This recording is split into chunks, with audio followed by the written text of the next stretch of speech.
fingers and I need you to join in. So everybody wiggle your fingers. Do it now. Wiggle them over here. Wiggle them over there. Wiggle them up.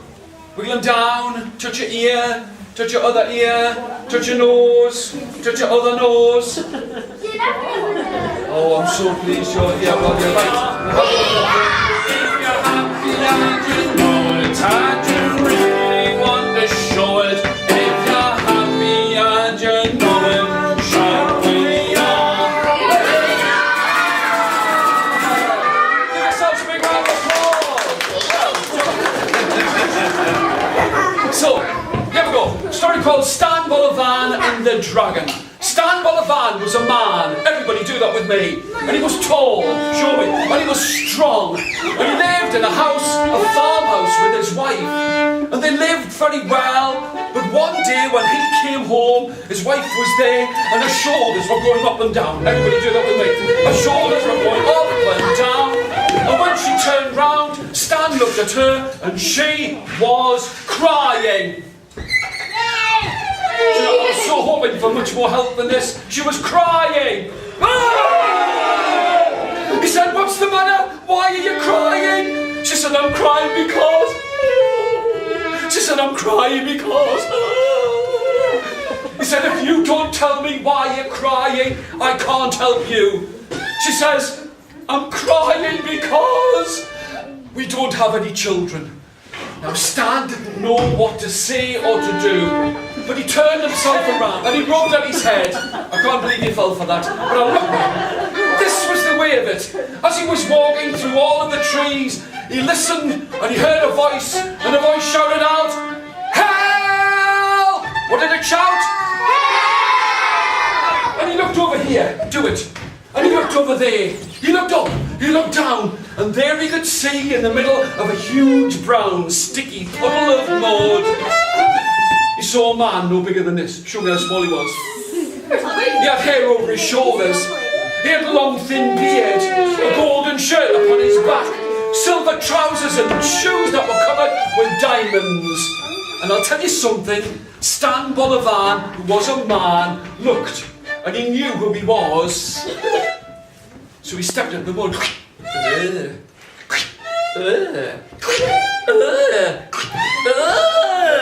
And he grabbed hold of the little man. Get a hold of him.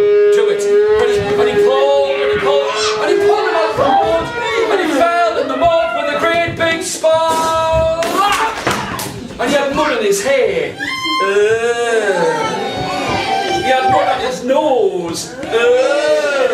He had mud in his pockets. He had mud between his toes.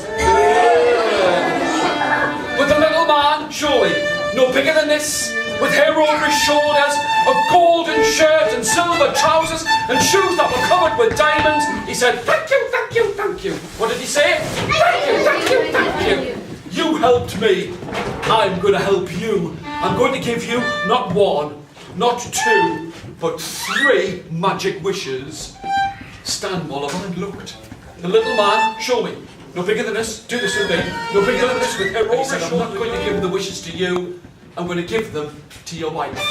Stan jumped up and ran as fast as he could. Can you do that with me? And he ran as fast as he could. And he ran all the way home. And when he got home, his wife was there. And her shoulders were going up and down. Do that with me. Her shoulders were going up and down. And when she turned round, she was laughing, I'm going to tell you. She was standing there and she was laughing because in her arms she had a baby. Ha ha! A baby with long brown hair, bright blue eyes, and the little baby looked at Stan and it shouted out and it said, "Daddy!" What did it shout? It shouted, "Daddy!" And Stan looked and he said, "Where did the baby come from? Where did you find the baby?" And I've got to tell you, his wife said, "I was just standing here and I was very sad and I just said, I wish." Can you do that with me? I wish. I wish. I wish I had a baby in my arms. Rub your hands together. And there was a rushing sound. And there was a rattling sound. And there was a great big crash. there it was, a baby in my arms. Still got one wish left. You can wish for cows and sheep and gold and silver. Put your hands down here. And his wife said, oh dear, whatever you do, don't go and look around at the back of the house. Stan jumped up and he ran to the back of the house, and when he got there, well, what did he see? Well, count with me. Not 1, not 5, not 10, not 20, not 40, not 60, but 100 children all dancing at the back of the house. And when they saw Stan, they all shouted out, Stan looked and said, there's 100 children. His wife said, I had the baby in my arms. I had the fire that were up in the tree, and I just said, I had 100 more children, and there was a rushing sound. Do it now. And there was a rattling sound, and there was a great big and there they were, 100 children. 106 children! What are we going to do? But before he had a chance to think, all of the children had a knife in their hands. All of the children had a fork in their hands. And they started to walk towards Stan Bullivant, and they shouted out, Daddy! 15 years in the bed sitting, it's all been worth it. They shouted out, Daddy! We are hungry. But one night, when the moon was in the sky like a great silvered coin, can you make that moon in the sky with me? When the moon was in the sky like a great silvered coin, he came to where there was a great square field. And in the field he could see 7 cows, and he could see 7 sheep. And he thought, if I ask the farmer, he could give me some wool to make clothes. If I ask the farmer, he could give me some milk to make cheese and give my children something to drink. And then out of the sky, put your hands like this, put them on top of each other like this, catch your thumbs as they go past. Out of the sky, he heard something come down. Do that with me. And I just point out the grown-ups can't do that, but the kids can. But this is the way of it. Out of the sky there came a dragon. She had a great light coming out of her ears. She had steam coming out of her eyes. She had smoke coming out of her mouth. And she looked and she said, I don't like you. And I don't think you're strong enough to eat us. I want you to throw my son's hammer. Stan thought, a hammer? I can throw a hammer? But when he looked, it was as tall as a tree. It was as wide as a man, with a hammer head as big as this room. Stan walked over to it. He shook and shivered, quaked and quivered, and when he went to touch it, he went, oh, that small thing. My children play with small hammers like that. Small? Small? Do you think it's small? And Stan said, yes. Can you do that with me? He thought, yes. I think your son should throw it first. Get a hold of that hammer with me. Ready? Yeah? And he swung it once and twice. Then deep breath. Here we go. Please go away. And Stan said, no. What did he say? He said, no. I'm going to stay here and bring my children. Children? Children? How many children do you have? Just 106. And they're all as strong as me. Please go away. And Stan said, no, not unless you give me gold and silver and diamonds. They took 3 buckets as big as this room and filled them with gold and silver and diamonds. They picked them up with Stan on their back and they flew all the way back to his home. They put down the gold and they put down the...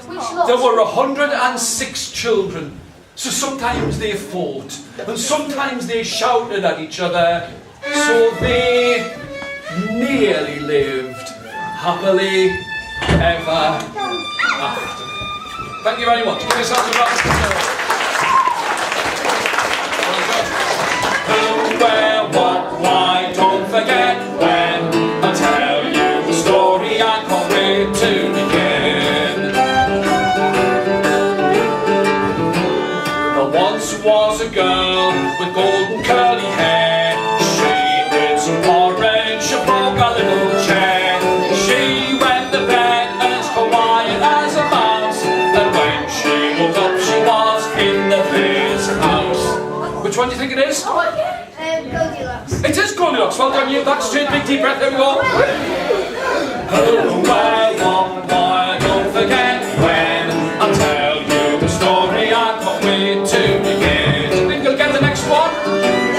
I said, do you think you'll get the next one? Yeah! Oh no, you won't. I won't forget. Hey, here we go. The big bad wolf said, little pigs, let me come in. Go down on your right, not by the hairy chinny chin. He huffed and he puffed and he flew 2 homes away. But it was the little pigs. Have you got it yet? It was the little pigs. That's a big clue. It was the little pigs. Have you got another back there, Anne and Josie? It was the little pigs who lived at liberty. Took your time about it. Okay, yes, girl, yeah, which one is it? It is the 3 little pigs. Well done. Okay, here we go. Back straight. Big deep breath. There we go. Oh, where, what, why, don't forget when I tell you the story I can't wait to begin. Do you think you'll get the next one? Yeah! I said, do you think you'll get the next one? Yeah! Oh, no, you won't.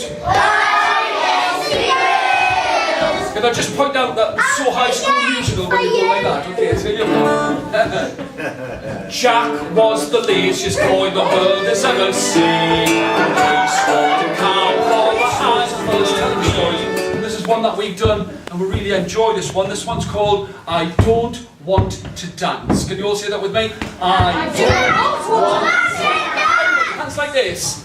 There was a town that was filled with houses, and then amongst all of the houses there was a square, and on the square everyone would dance over here. They danced over there.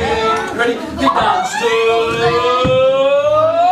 and they danced down, and they danced all around, and everyone would dance in that place. But on Fridays it was for families. And there was a father, can you do that with me?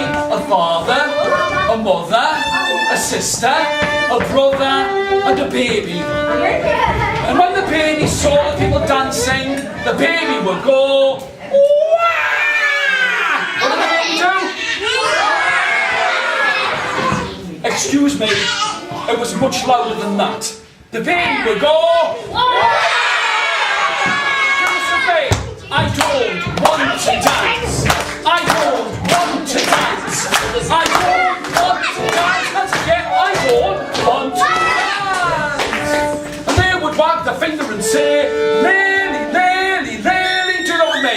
Lily, Lily, Lily, you like to dance when you get bigger." But she didn't.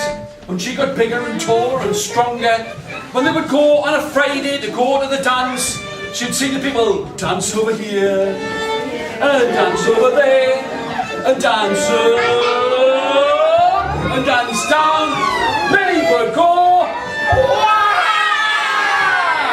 You ready to go? I don't want to dance.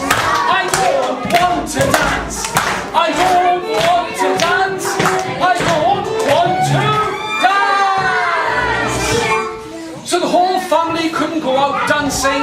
So the father, can you do that with me? The father, or the mother, or the sister, or the brother would have to stay with Lily. But the music would come in through the window, and they couldn't stop themselves. They danced over here, they danced over there, they danced up,